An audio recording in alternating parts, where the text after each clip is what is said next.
Okay, so picking up again, resuming in 1071, there was a decisive battle in Manzikert where the Byzantine army, a large chunk of it essentially gets wiped out. This starts kind of a panic setting in the Byzantine Empire and in the Eastern Orthodox, and they start losing this kind of small succession of battles here and there, which eventually inspires them to contact the Pope in the West and say, help, we need help. So that call reaches the Pope's ears when he is at the Council of Clermont in 1095, and at that council, the Pope gives this impassioned plea, this huge impassioned plea, Urban, this is Pope Urban, for everyone in Europe to take up arms and go back and conquer the Holy Land, reconquer the Holy Land for Christ, for Christendom, et cetera, et cetera. It's a big, huge, impassioned plea.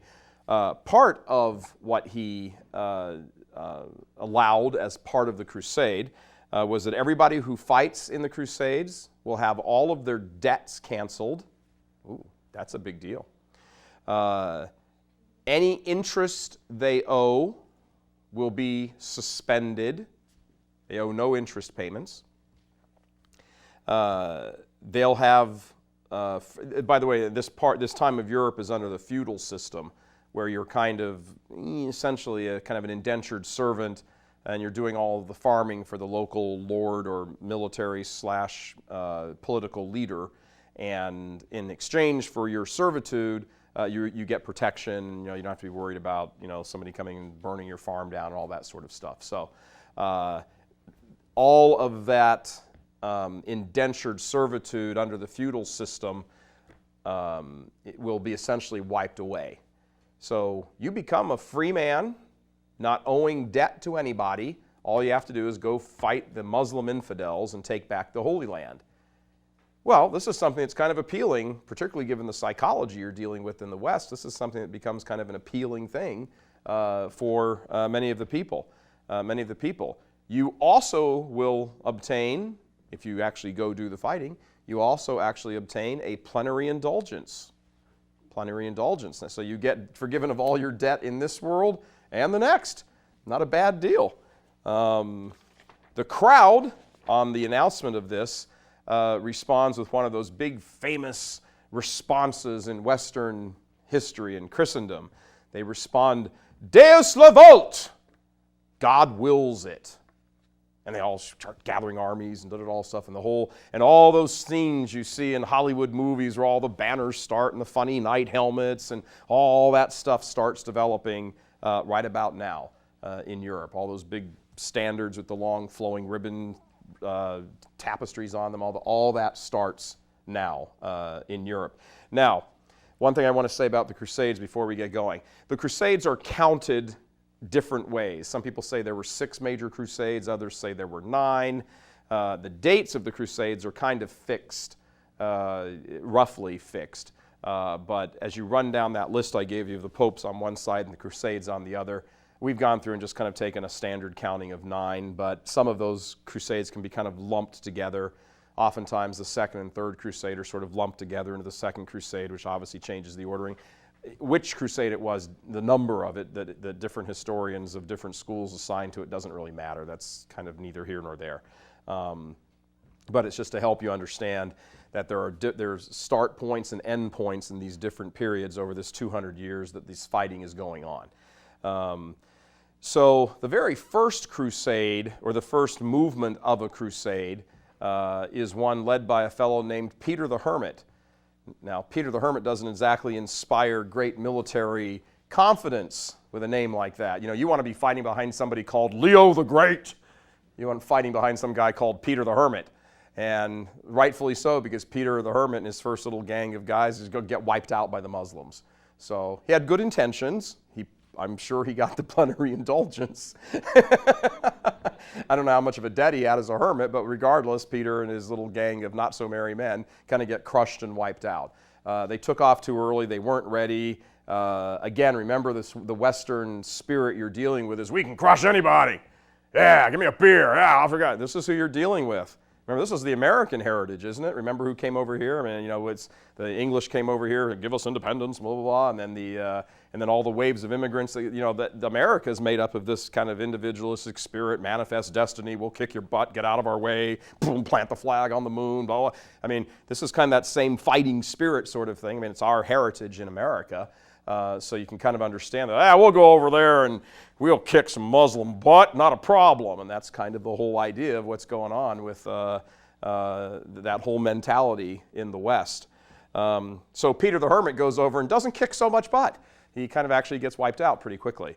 That's kind of considered, depending on how you count it, some historians count that as the First Crusade, kind of like a baby crusade. Most historians, some historians actually just kind of discount it and say it was kind of the first wave of guys who weren't very organized, and while they were over there doing that, the major army of the First Crusade really kind of got going. Now,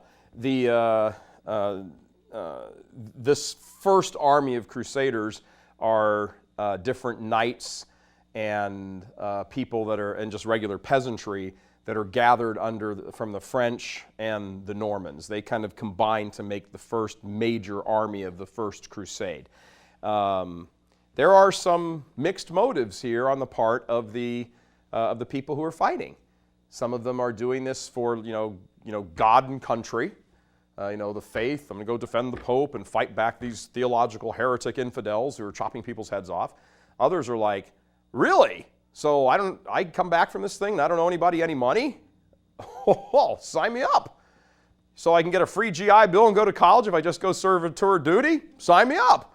So there's mixed motives here. Now, this isn't to impugn any of the motives of things when the guys get to battle. I mean, they fight, valiantly for the most part and all that kind of stuff. But it's to say, just like any kind of major military army, there's very few times in history, in fact, I can't really think of one off the top of my head, where you have a sustained military move for just the pure motive of beating back evil. And that's just kind of rampant throughout the military forces. Maybe World War II, maybe the Americans in World War II.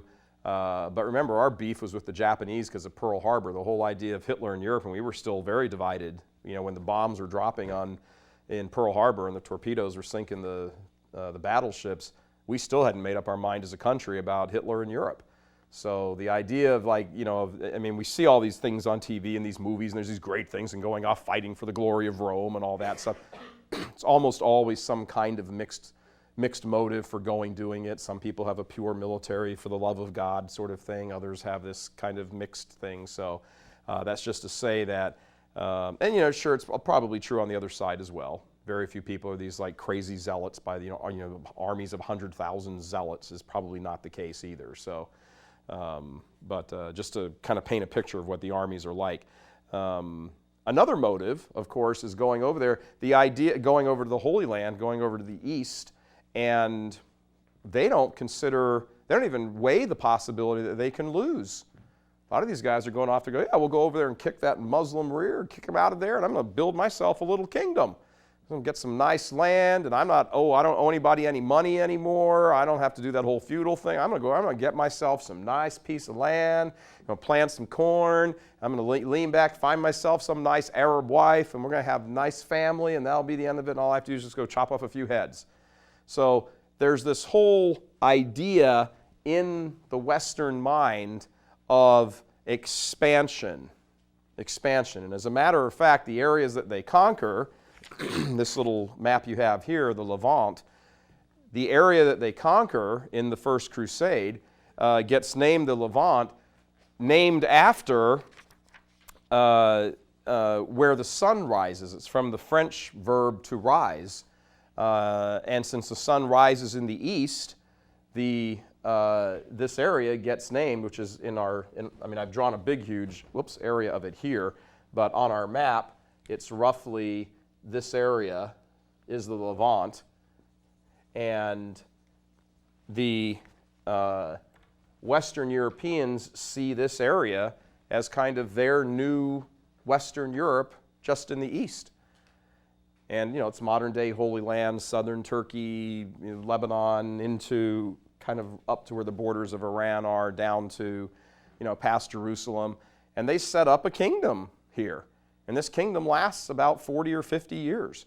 And it's viewed as this kind of a sort of a manifest destiny region of Europe. And again, it comes from the French word to rise, meaning where the sun is. So it's Europe of the East. And it gets treated as Europe of the East. All of a sudden, these great big commerce things start happening.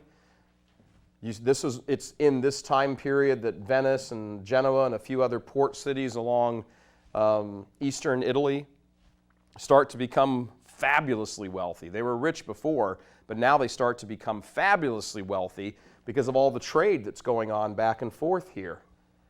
And the Muslims have been beaten here, at least for this 50 years or so. So this idea of the piracy of the Mediterranean really isn't that big of a threat, and commerce starts to spread. Remember, one of the driving forces in all of history, every single empire, every single place should be, is that when people are at peace, commerce expands and people get rich. When people are at war, a very few people get rich, and they may not be able to hold on to their wealth. So every king, every empire, every ruler always, unless they have to, always wants peace, because under peace, the economies expand. Because people can trade back and forth and whatever form of capitalism you want to call it, something takes over and economies expand, people get rich. The emperor, the king, the noble, whoever it is, gets to raise taxes, and he gets wealthier, his court gets wealthier, his power expands. This is just one of those things that happens in history constantly in every civilization, one after the other. Wars usually wreck economies, except for obviously the people who win. But even then, we had a recession after World War II here. Every time there's a major something going on, major military conflict going on, even the victor usually has some kind of economic repercussions after that are unfavorable conditions until they're able to bounce back from it. Now let's talk for a moment about the fighters of the West, the warriors of the West. These guys are, remember, they're descendant from the barbarian tribes. They have, genetically, they are usually bigger, they're more muscular, they're more robust, they're kind of the hardy, people of the earth kind of guys. They don't have a way to really refine the water and make sure that the drinking water is fresh in Western Europe. So they drink beer. This is where beer comes from. Honest God, this is where beer comes from. It's how they introduce alcohol and fermentation into the water and the grapes and the hops and all that stuff, and that prevents the water from being poisoned. So they drink beer. And this is why all over Europe everything is all about beer, and Germany's about beer, and England, they're all about beer, because that's just been with them forever. This idea of like going to this tap and getting a thing of water just didn't exist. So everything was about beer. So what do you have here? Well, you have big guys who have barbarian attitudes about life, who are big lusty beer drinkers, and you do the math. And now you've combined them into an army, and you've given them weapons, and you've said, go over there and kick some tail. And they're all like, yeah, I'm going, get on my horse, let's go. And these are the warriors you have. Now, for the Muslims, and particularly the more refined genteel classes of the East, to have all of a sudden hundreds of thousands of Budweiser Marlboro men come strolling into town with their swords and their six-packs on their back and all this. This is kind of a sight that's like a little odd and somewhat disturbing. Not to mention, remember the cultural differences and the view of the East already has of the West. Now the West comes trotting into town and confirms it. Boy, these guys are, Mummy, look at that man on the horse with the keg on his back. So these guys, the Western warriors, have this great, earthy, robust love of life. They can identify, on a theological level, they can identify with the human natures of Jesus and Mary. There's all this philosophy stuff. Yeah. We believe in all that stuff and everything. But it's the apostles were earthy, and we like that story of Nicholas going up and belting Athanasius in the face. That's the way you settle a theological fight. Give me a beer. That's how you take care of it. This is the West. All of these guys you think about now. These are the guys that are going to defend the Eastern Church against the Muslims. Imagine what you're thinking if you're an Eastern Orthodox going, our fate is in these guys' hands? Oh boy. And that's a good thought to have, because a little later on that actually will come back to them. They loved the faith in a very, very, very earthy way. And by earthy way, I mean to them it was tangible, it was real. They would, the whole idea of sweat and blood. Remember, it was in the West that the whole thing of knights began. And it was about honor and nobility. And if somebody assaulted your honor, you'd take them to the death. And all of this stuff comes from the West.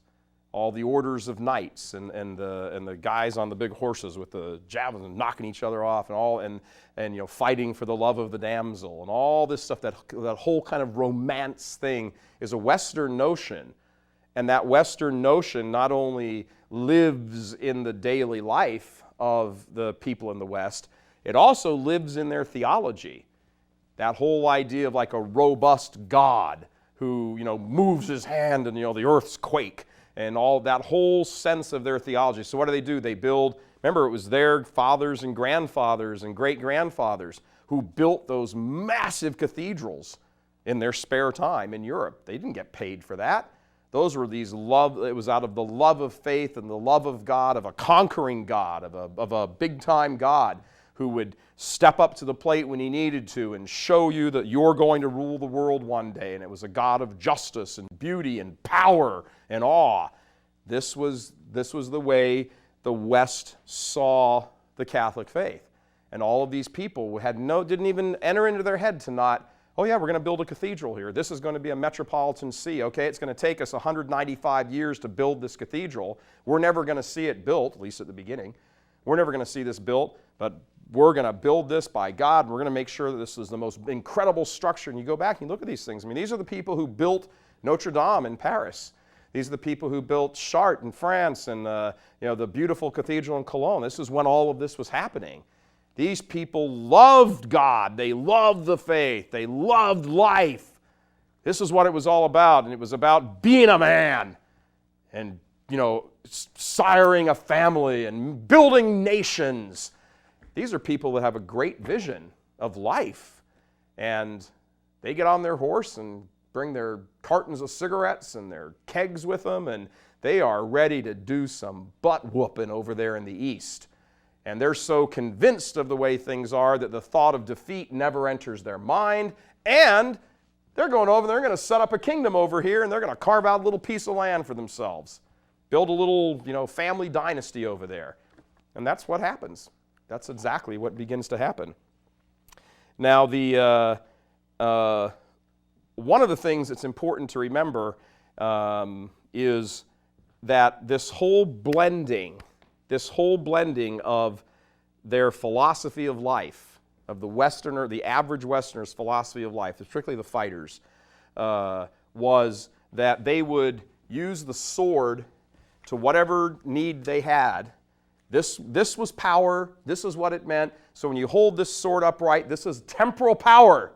This is what it is, and we'll do whatever we have to do. Fight for God, fight for country, fight for right.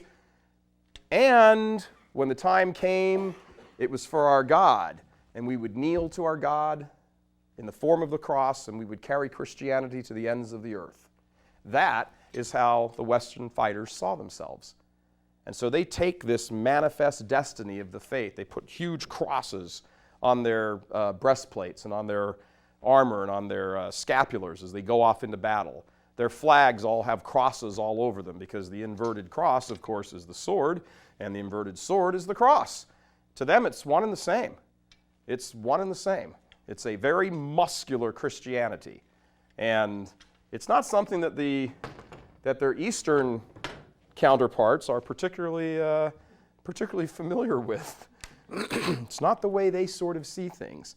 But there had been some fighting, remember, about 100 years earlier down here in southern Italy. And it was the Normans, who were part of the First Crusade, part of the army of the First Crusade, who'd gone down into southern Italy and kind of wiped out the Byzantines. And they were like, well, these Byzantine guys, they like fight like the Marquis of Queensberry rules or something. They only fight between, 2 and 4 in the afternoon, and then they break for tea. And that's not how we fight. We'll hurl a grenade in there, even though we haven't invented them yet. And, we'll do whatever we have to do. We're going to win this battle. And it's a whole different view. Now, the army, the First Crusade army, marches across Europe. It gathers from, France and the Normans and the French, and they start marching across Europe, and they come down and they camp right outside the walls of Constantinople by the hundreds of thousands. Now, you're the emperor, and you look over the wall one day, and you're like, oh my God, what have I done?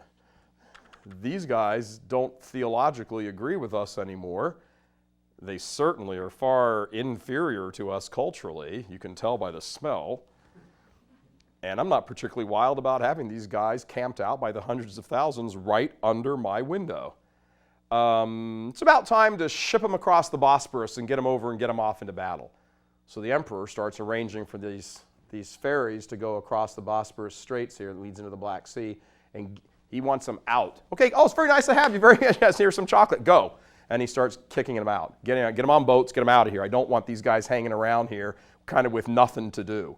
They get a little drunk, they start slugging it out. The next thing you know, someone's going to say, hey, let's throw a torch over the wall, and then we're not having any of that. Get them out of here as fast as you can. So he gets them out. When you remember that this split in 1054, the theological split, was ripe to happen because of all of the other kind of cultural and psychological and political differences that they had. Now there's sort of really nothing binding these two camps together except that they both believe something greater than the common enemy. But to make the assumption that just because they're here fighting your enemy means that they're your friend might not be a good way to view things. So the emperor, who's Alexis, wants them out. He ships them off to across the Bosporus. Before he did that, though, he said, I'll provide all the transportation, but please take an oath of loyalty to me because I'm the emperor for whom you're fighting. Sure, we'll take an oath of loyalty to you. Whatever. We're loyal to you. Fine. Get on the ship. And off they go. So they get across and they go into what is modern-day Turkey. Now, when you think about the distance they've traveled here, I mean, this is a pretty sizable distance. And they bring with them heavy cavalry. I mean, they're bringing up those big, huge, big stone and, wooden wheeled things and the big catapults. And they're lugging this stuff up across the Carpathian Mountains and down into, now they're putting it all on ships, and the ships are tipping over from the weight, and they're getting off on the land and kind of drag. I mean, this is a big, huge undertaking. This isn't D-Day, where, you hop in the amphibious assault craft and they come crashing ashore. This is, 1,000 years earlier. This is a huge undertaking, and they've only gotten to half their trip. When they cross over into Turkey, they're still, they've still got another third of the way to go. They need to land here and then come all the way down into Damascus, and the whole point is to retake Jerusalem. So there's also the idea of like the Normans and the French fighting. There's not really a lot of military organization. This isn't some army that sat around and trained for years together and figured out the chain of command, and here's a battalion, and here's a division, and here's an army group, and they don't have this kind of stuff going on. The Pope said, hey, let's form an army and go take back the Holy Land. They're like, yeah, sounds like something good, let's go. They hop on their horse, hey, bud, you coming? Yeah, sure. And off they go. And all of a sudden, they just start little streams flow into a river, and a river flows into an ocean. All of a sudden, there's a few 100,000 guys standing. But there's no real organization to any of this. There's a little bit, but it's just kind of an overwhelm them by numbers kind of thing. And I would imagine that some of the Muslim forces saw the Marlboro men by the hundreds of thousands come rolling over the horizon and probably took off. So they also have this. Some of them have competing interests with each other. Also, remember this: that within their own ranks, there's some competition going on who wants to get what land, who are they fighting for back home. Are they fighting for their lord? Has their lord or their baron or their feudal master said, hey, if you don't stay there and you come back, will you, I'll give you this piece of land here, I'll give you that piece of land there. Maybe they're fighting each other. There's all of these different things. Just like in any human endeavor, there's always competing agendas going on. Well, there's competing agendas going on with this army too, because there is no sort of the main commander. There's French leaders, there's Norman leaders, but even amongst them, there's not necessarily kind of a defined line of command like we think of an army today. This is a few 100,000 guys who all get on horses and start pulling wagons and things behind them and just start moving to the Holy Land. And they're ready for a fight. They're itching for a fight. The first major battle that this army has and encounters is that they capture Nicaea in Turkey. Nicaea of the Nicene Creed, Nicaea. They capture that in 1097. They capture it actually with more ease than what anybody had really anticipated. These guys are lusty fighters. And, I can just tell you, holding this sword, this probably weighs about the same as one of them. And you hold one of these things, you swing this around 4 or 5 times, and you want to go on a vacation. These guys got into these battles and they went, hell for leather with each other. These are big, huge brutes of guys who were, extremely well built for war. And when they started swinging these things around with they did damage. They did damage. So this was quite the. They could because of their numbers, they could certainly afford to lose, a good number of people during the battle because there were still many of them there. And I don't know this, but I would guess just from the different accounts I've read that they probably won battles at the rate of, for every one of them that were killed, they'd probably killed somewhere between 3 and 5 Muslims. So it doesn't take a great disparagence to be able to before you start to win the tide of battle. Even if you're losing, if you're winning even if you're losing in those kinds of numbers, eventually the tide of battle is going to turn in your favor because there's just no enemy left to fight. So they go from Nicaea to they move into southern Turkey, and they're moving down to the Holy Land. Now they go to Antioch, and they're running out of food, they're running out of supplies, they're running out of everything. They've been on the road for essentially 1.5 to 2 years. There's only, once you get into this part of the country or this part of the world, there's not an awful lot of crops and things around to feed a few 100,000 guys every day. So they start to have all kinds of problems with supplies. As everybody knows, the old expression, an army runs on its stomach, absolutely true. So what saves them is when they're down here in modern day southern Turkey, is they start getting supplied from Genoa by these Genovese merchant ships who start bringing them all the supplies and everything they need. And that kind of gives them the shot in the arm that they need. They resupply themselves, they kind of take a break, and now they're ready to make their assault onto the Holy Land itself. When they get to Antioch, that turns into an enormous battle. Antioch is a well-defended Muslim outpost. There is absolute vicious fighting going on there. The hand-to-hand, taking one of these swords and just putting it like 3/4 of the way into somebody's arm and their arms hanging off and just blood all over. This is a bloody battle. Bloody, hand-to-hand, right-in-your-face battle. There's not enough firepower to really kill somebody, like, you just take a gun and blow their head off. Here, it's just you take a sword and it just chops into here and they're part of their, carriage is crippled, but they're alive and they're fighting with their other hand. This is bloody fighting. And it goes on day after day for about a month or a month and a half, and finally, the Crusaders take control of Antioch. This is a great big, huge psychological victory for the Crusaders. They've captured Nicaea. Nicaea has a great ring in the Christian mind because of the Nicene Creed. And then they capture Antioch, which was the first town that, which is where Peter established the church in Antioch. So all of a sudden, all of these great things from the Holy Land are starting to have this psychological, hey, we've gotten this back for the church, for God. And the momentum really starts to turn in favor of the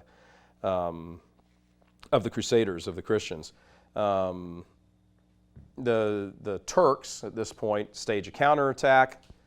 It's a pretty vicious counterattack, but they fight it off. They defeat the Turks. They hold on to Antioch. So Antioch becomes a base. Antioch becomes a base now from which they can supply themselves from the west across the Mediterranean. And from a military standpoint, this is an extremely important thing. They've now got a toehold or a foothold where they can now supply themselves in the language of World War II. And when the Allies landed at Normandy, there were sort of two major phases they had to go through. Three. They had to have the successful landing first, then they had to fight, and they had the 5 different beachheads. And once they kind of established those beachheads, they had to link them up. And once they had that link up and were able to keep them combined, now they had to quickly get supplies in. They had to get the supply, ammunition, food, everything, take care of the sick, da-da-da-da. And that's what's going on here now at this point. You have to, they've established this beachhead, so to speak, in the east, in the Holy Land, and they want to, and they need to get the supplies in, which is what they're able to do. Think about what the Islamic forces are having to counter with here. They're having to cross through desert, essentially, and through the Fertile Crescent to be able to supply their troops. They've got a much more arduous way to have to supply their troops than the West has. The West can make this sail across the Mediterranean in a few days and just keep just ferrying boats back and forth and back and forth. The West is richer. It has an easier route to supply the troops, so everything from a military standpoint is succeeding here tremendously on the part of the Crusaders. Tripoli, down in Africa, Tripoli gets captured. Here comes another port supply. So now the Crusaders can move down onto Jerusalem. They do. They surround Jerusalem. They move into Jerusalem after they beat it, and after they beat the Muslim forces back in Jerusalem. And as was customary in the day, they absolutely wipe out every civilian in the city in pretty brutal fashion. This was pretty customary. I'm not saying it was good, I'm saying it was customary in the day, that it's just one of the things you did. You didn't leave people around who could subvert you, who could subvert your army, who could be spies, who could anything like that. It was just customary that when you moved into a major city and you kind of won the battle, that you celebrated in this gory, just bloodshed bath of blood until all of your opposition was crushed. It was a way, it was what was done. The Muslims did it back also. It's just the way battles were fought back then. Even in Western Europe, they did this. When you would go into a castle, you would wipe out everybody. If it was the other guy's castle, you would go in there, you would wipe, and it was a bloody mess. And this idea of Geneva Convention and everybody being nice, and it wasn't part of the mindset back then. It's just not the way the world worked. So July 15th, 1099 is the day that Jerusalem falls to the Crusaders. Go back a little bit, back to 1095. The Pope calls for a crusade. 4 years later, the Holy Land is in the hands of Western Christian Europeans. It's pretty impressive. 4 years? That's a very fast war. If you think about just not too long before that, when the French and the English were fighting, when they come up to fight, that was a 50 years war. Other parts of Europe have had the 100 years war. A 4-year war, I mean, Lord, it usually took you 4 years just to get your army together. Then you had to draw your battle plans up. A 4-year war on what is the other side of the Mediterranean, that's fast by those standards. That's incredibly fast. That was like Hitler blitzkrieging through France and capturing France in 3 weeks. That's how fast that war was in relative terms. Once they kind of started getting settled into Jerusalem, the Egyptian Muslims staged a big counterattack, but that was beaten back by Godfrey of Bouillon, and Godfrey becomes the Lord of Jerusalem, and he becomes the defender of the Holy Sepulchre, of the tomb of Jesus. This is Godfrey. Godfrey is an interesting personality. He is sort of a kind man unless you cross him. If you cross him, the name Godfrey, although that sounds like kind of a sweet name, actually becomes kind of a warlord name, and he immediately eliminates his opposition. This is, one of the things we have to think about. It's very hard to take 21st century standards and impose them on people 1,000 years earlier. This is a different mindset. There was no way to track people. There was no way to, we don't have computers. You don't have, organized, control the mobs, have everybody come and sign up and take roll. The way you would occupy a captured territory 1,000 years ago was not how you would occupy a captured territory now. You say, well, we'll leave the people around and we were going to need them to do this. And that's not how things worked back then. You just got rid of it so you could bring in your own people. That was it. About Rome with Carthage. When Rome defeated Carthage, they killed everybody. They pulled down every building there was. They didn't take over the buildings and use them for themselves. They tore down the buildings. They dug up the earth. They plowed up the earth. They let some people live to do all the work. They plowed up the earth and they sowed the entire place with salt. They sowed the whole thing with salt so that nothing would ever grow there again. Then they built their own buildings on top of it. This is what you did when victory was total victory. There was never, you went to wipe out a civilization. That's what the mindset was. You just went to wipe out a civilization. There was no make peace with your enemy after your enemy's tired and exhausted. It was kill him. And this was true all over, at least all over the Mediterranean world. This is how people fought. So we'd like to think that, things should be a little bit better, and I suppose they should be, but this is, however we think about it, doesn't matter. This is how the people in the day saw the world in which they lived. It was just total victory, and that's the end of the story. Now the problem that you have now is that now you've got, if you're the Eastern Orthodox, you don't have the threat from Islam anymore. It's, it seems all under control. They're beat back. But now you're surrounded on each side by your Western guys, and now all the old problems start to come back again. Who's sailing past you? Guys in the West going to their Western guys in the East, and those Western guys in the East going to their Western guys in the West. And all of a sudden, you're starting to get a little nervous because now you're surrounded by, the West on both sides. In addition, because of this, the Byzantines, the Eastern Orthodox, are not particularly interested in being a strong rear guard for the Crusaders.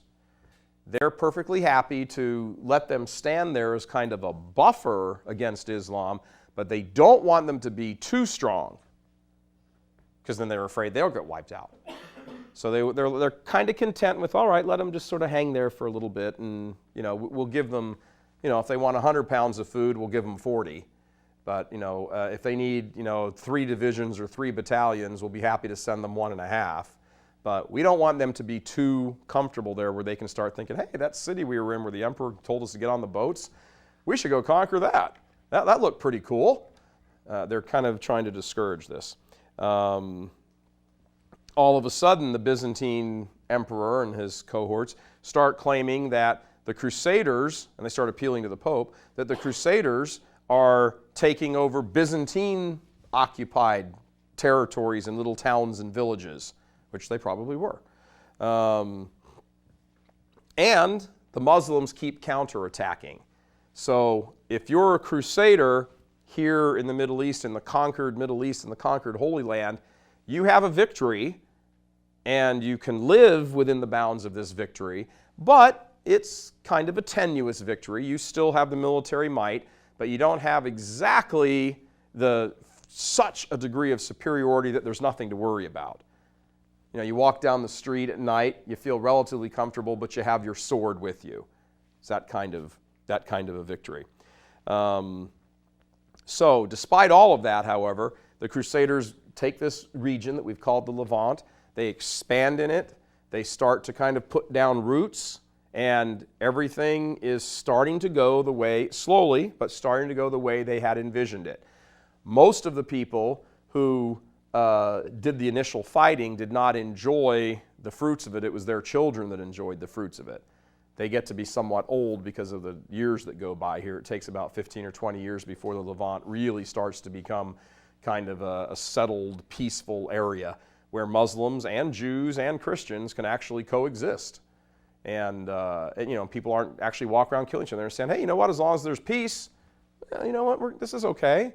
You know, I'd much rather do business with you selling you some hot dogs than, you know, going down the street and afraid you're going to drop a sword through my throat. I think I'd rather live like this. So this kind of peaceful, not totally easy life, but this sort of peaceful coexistence sets in. And everybody's kind of content, and content to a degree. The Levant is a pretty good sizable chunk of land. If you remember in the very beginning of the class, this is the region, if you were, over off our map a little bit, but over here is the Tigris and Euphrates, the Mesopotamia Valley. It's through this whole region right here, the Fertile Crescent, that kind of dumps into this area that was where you went on the way to Egypt.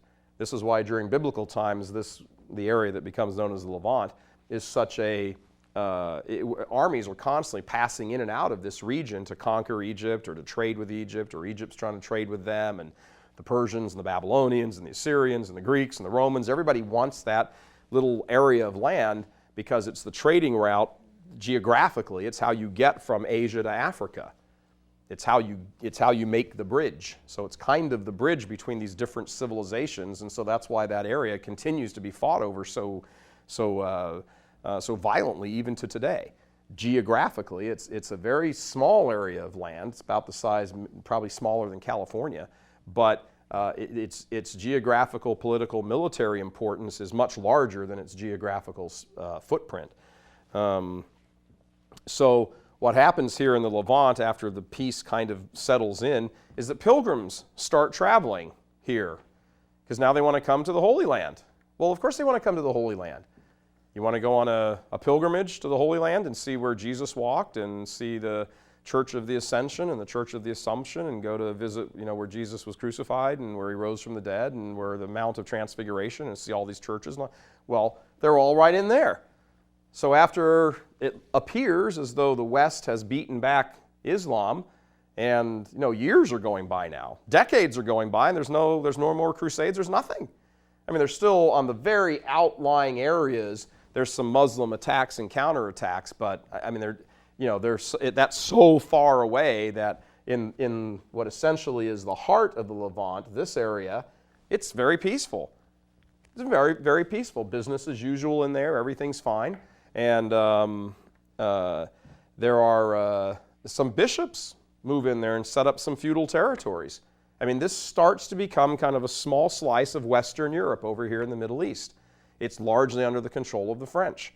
What develops in the Levant is kind of a spirit of toleration, a spirit of cooperation between the Arabs, between Muslims and Jews and Christians. It becomes kind of a nice, kind of little diverse, pardon the word, neighborhood where everybody is getting along and conducting business, and nobody's really much of a threat to the other guy. I'm sure there's little pockets of things, but this becomes kind of a model of cooperation and toleration between these different cultures. Language starts getting mixed together. A number of different French words make it into the Arab vocabulary. Some Arab words make it into the French vocabulary. They make it into the Italian vocabulary. What is it? Pasta Arabiana? Am I saying it right? No, I'm not. I can't remember the name of it is. But anyway, it's a pasta dish with Arab spices in it that becomes wildly popular in Italy. So these different things that happen culturally are happening in the Levant. The problem was, from many of the views of people back in Western Europe, is that you're all blending in a little too much. Remember what you're over there for. You're over there to fight and to establish and reestablish the church and the West over there, not to give us some kind of hybrid version of the West/Middle East. That's not what you're over there for. So we're not too wild about this whole, spirit of toleration thing. I mean, it's fine if you want to walk down the street and not get killed, but, you're not over there for that. So what we need is to make sure that there is a fighting force of people over here that always have with them that it's the view of the West that must prevail over here, not some weird version of toleration that comes out of it. This is how the West is thinking. So a group begins, if you want to call it that, a group of men dedicated to the idea of Western Christendom firmly planted in the Middle East. This group of men develop, and they become what we call in history the monastic knights, where monks and knights kind of form together, and they're monks. Oh, absolutely, they take religious vows and the whole bit, but they are knights also. They are warriors. And this is where we get the Knights Templar from, which is what this sword is. This is a mock-up of a sword of the Knights Templar, the group that Dan Brown ravages in the Da Vinci Code. The Knights Hospitallers, the Knights of Malta, the St. John's Knights, all of these guys, these are religious orders, but they're dedicated, an aspect of them is dedicated to the warrior life of defending the faith through military action in the Middle East. A kind of view of the monastic life that didn't really exist before the Crusades. Didn't really exist. Remember when the monks really start taking off? Well, when they leave the monasteries back in the 500s, 600s, 700s, what are they doing? They're going out converting the barbarians. That's what they're doing. The barbarians aren't necessarily enemies of Christianity. They're just kind of the unwashed masses who don't know anything. We're going to go convert them. But in the Middle East, it's a whole different view. These guys are the sworn enemies of Christianity. We're not going to be bothering trying to convert them. We're going to make sure that we defend against them. So the idea of the monk and that kind of male fighting force, or that force of men that rises up in a given generation or a given time period in Western Christendom's history, it rises up and it responds to whatever the occasion is. In the East, it's the monks and the dues and the blah. Here, it's the monks and the dues and a big old sword. And it's a whole different way of responding to this. Who's one of the people that actually inspires all this and gets it moving? Bernard of Clairvaux, Saint Bernard of Clairvaux. Lest you think that this is by a bunch of crazy guys who are just militaristic, weirdos. Saint Bernard of Clairvaux is one of the guys who absolutely backs this. He goes around and preaches and speaks to local bishops and the Pope and everything else to raise money for these guys. Because you know what? You get on your horse and you take off and the beer runs out pretty fast. Now you got to get more beer. You got to get more everything you need. So a whole different understanding of the monk warrior develops. The monk knight versus in the West, back home, the monk in the monastery digging the hoe in the ground and going off to say prayers. It's kind of two different understandings. Both centered around the church, both centered around the Catholic faith as the one true faith, but it's how you approach that. And these monks, these monk warriors have certainly gone down in history as, these are kind of the romantic, nostalgic medieval knights that we think about and you read about in all the stories and you see in the movies. These are the monk knights these are the monks that get that kind of treatment and that nostalgic, romantic, crusader, Middle Ages kind of thing going on. The guys in the back home in the monasteries are kind of the quiet contemplatives. They don't like being on camera. These guys are the like duke it out. Let's mix it up, guys. Two different types of guys. Same love of the faith, same love of the church, same love of Christ, just expressed very differently. Bernard of Clairvaux turns his monastery into essentially another Cluny, but a Cluny that's in training to make knight monks, not monks. He has a friend of his, Bernard has a friend of his, Hugh de Payne, who gets this small band of guys together, and they go to the Holy Land to fight the good fight, to restore. They don't like these stories they hear coming back from the Levant. What do you mean what do you mean you've married an Arab woman? Whoa, what's up with that? What do you mean you're not sure about your kids being Catholic? Whoa, no. You're getting too soft over there. You know what? You're living the life in the lap of luxury. That's not what it's about. We didn't send you over there 30 and 40 years ago to become these lazy sort of, ne'er-do-wells, kind of mixing it up with the locals. You're over there to defend the, not to blend in and all of a sudden change. So Hugh and his buddies go over there, and they take vows. This is important. These are knights. These are guys that are trained as knights. I mean, I'm talking about knights, exactly what you're thinking. The guys in shining armor, knights. Big helmets, feathers on them, things, the whole bit. And they take vows of poverty, chastity, and obedience. And this group kind of becomes the model for all the rest of them, and they're called the Poor Knights. It's kind of a far cry if you think from the Poor Clares, these poor knights. And they have habits, but on top of their habits, they're wearing armor. And they've got big crosses on them. I mean, this is where this all starts to form. And the king of Jerusalem gives these guys a shelter, or gives them a place to live once they get there, because he understands that this is a good thing, even if they've come over here to kind of scold me a little bit for my lap of luxury living. It's still good to have a dedicated fighting force. And these guys are like the Green Berets of Western Christianity in the Levant. And this is a good force to have. So he sets them up in the ruins of the temple, and in Solomon's temple. And this is where they become known as the Knights of the Temple, or in shorthand, the Templars. This is where the Templars are born. Now, if you read Dan Brown, or watch one of his movies, or listen to him give a lecture, or read the Da Vinci Code, you would think the Templar Knights have been around since Jesus' time and were defending the horrible secret about Jesus and Mary Magdalene, which is absurd. This is the history of the Knights Templar, and they get their name because they're living in the temple, living in the ruins of Solomon's temple.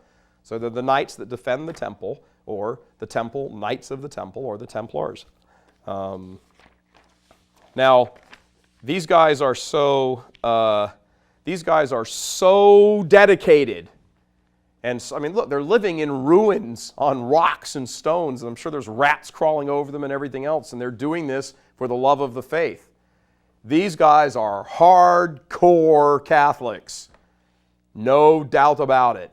So Bernard actually writes a rule for them, and this rule, and these guys are where the Cistercian monk order comes from. If you know anything about the orders of the church, the Cistercians, those guys are hardcore monks.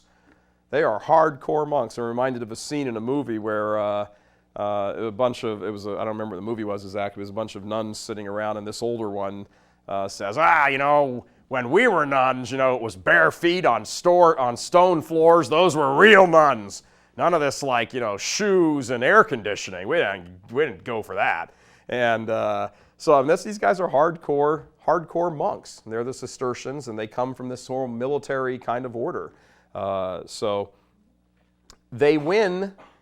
So dedicated are these guys that they get the attention of the Pope, and the Pope gives them papal approval. This becomes a papally approved order.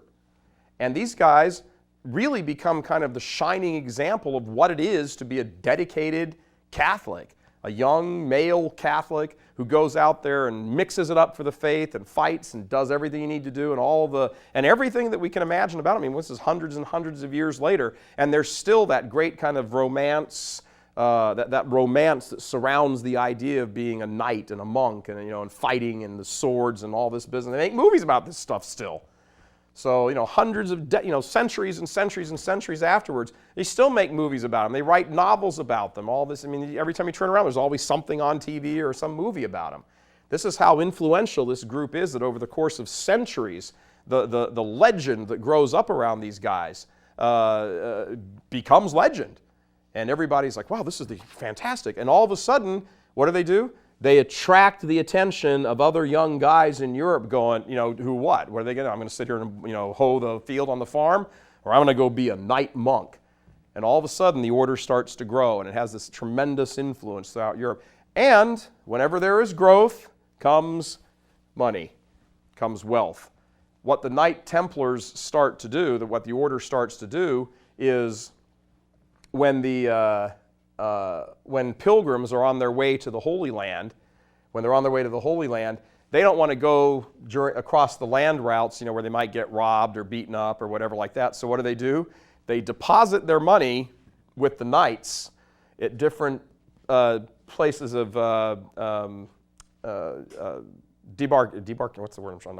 debarkation, is that right? Yeah, right, debarkation. They deposit their money there, and then when they get to the Holy Land, their money is given back to them minus a little bit for interest. It costs money to, you got to feed the guys who are protecting your money. What does that sound like? If that sounds like a banking system, you're dead on.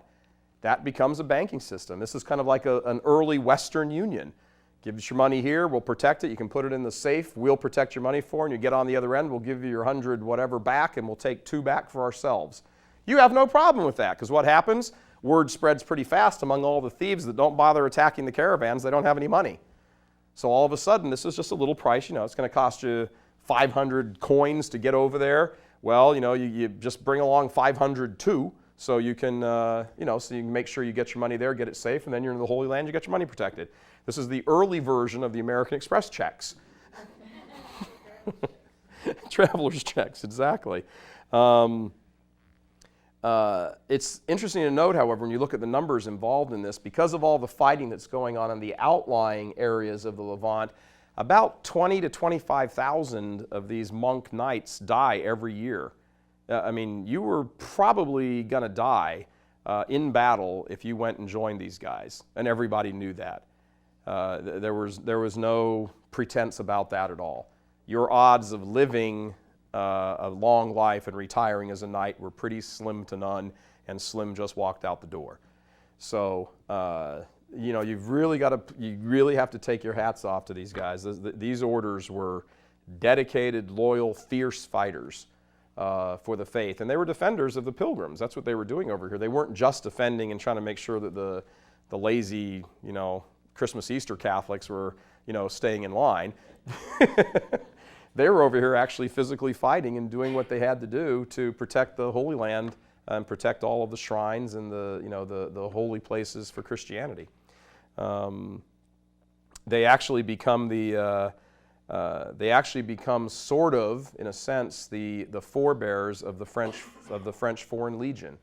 That they'll just go and camp and fight for a cause, and that's what they do.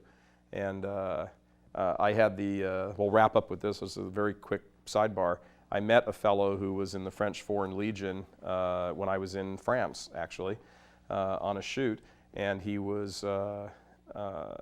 It was interesting listening to him tell the story. Now he had a few drinks.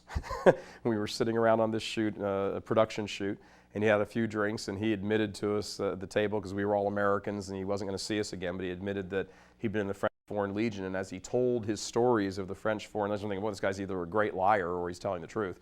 And as I heard those stories and I knew this history, it became very believable to me what he was saying. There was a whole kind of air about him as he talked about it, and it was real. It's kind of like a throwback to this time, to this time frame. But these are kind of like the Catholic French Foreign Legion, Catholic Pope's Green Berets kind of guys. And they cite off a whole new way of doing business in the church as far as the monasteries are concerned. So we'll wrap up right there, and we'll come back the next time. We'll wrap up some of the Crusades, and we'll move into the Inquisition, Inquisitions. As there was more than one crusade, there was more than one Inquisition. So we'll take care of that, and thank you.